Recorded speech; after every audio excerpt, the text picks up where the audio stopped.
Potential pitfalls or traps a screenwriter should be aware of when trying to sell their screenplay.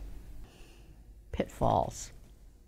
I think the biggest one is don't try and make your project be one of those where you're trying to force it into being what they think the studio wants or what that production company wants.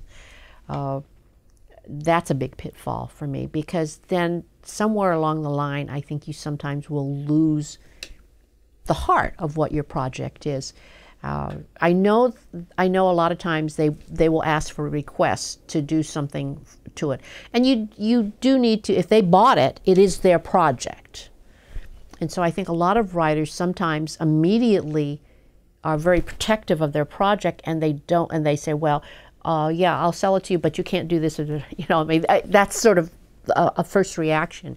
What they have to understand is that they've got stockholders usually that they have to answer to, and when money is involved, there are some changes they have to make.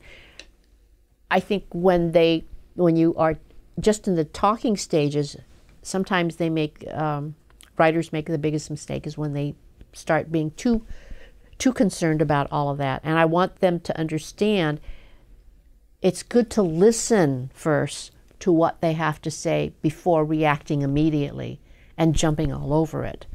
I think you need to listen to what people have to say and then talk it over with your agent, or talk it over with the creative exec who's there, which is the kind of work I used to do.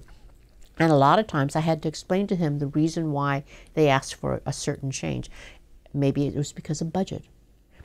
A lot of times it's because maybe they got a director, and the director maybe didn't like a certain aspect of it, or maybe it was an actress or an actor, and maybe their acting range doesn't cover sufficiently the emotional impact of a certain scene.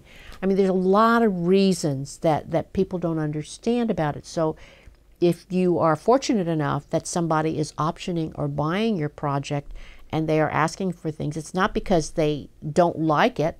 They want to see it get made.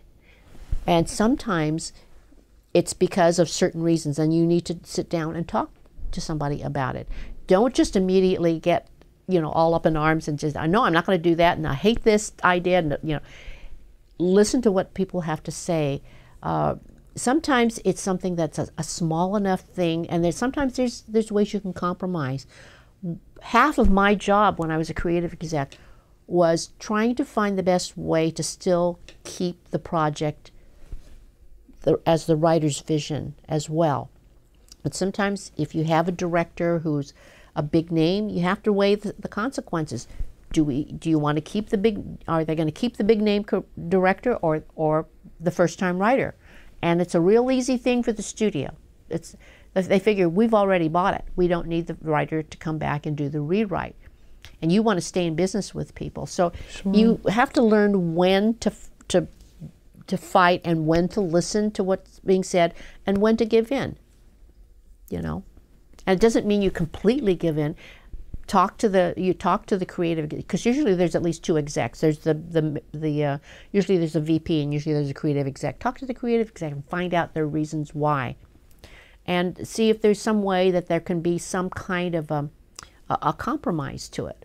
And a lot of times like I said, that was a great deal of the work that I did, was working with the writers. And I think that's why I was as successful as I was, is that the writers liked the fact that I would talk with them, and I wasn't afraid to say, well, okay, here are some options we can do.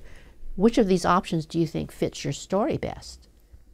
If I would give them options, then they felt they were more in control.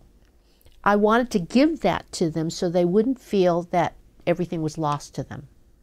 I think sometimes executives have a way of being very to the point and very brusque. Okay, we need to change this scene, doesn't work. And sometimes they don't explain why. That's part of what a creative exec does. And so I think that's something that, if you're not sure, if writers are not sure, they should talk to somebody and just say, can you explain that to me in a little more detail? Because I wasn't quite sure what it means that it doesn't work.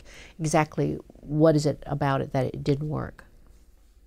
So I don't know if that. I hope that helps, because I do feel that there have been a lot of writers who have lost an opportunity to have their work produced because they immediately jumped up and they just said, no, I won't do it. Because they were too precious with it. And they didn't even want to listen to what, the explanations or anything.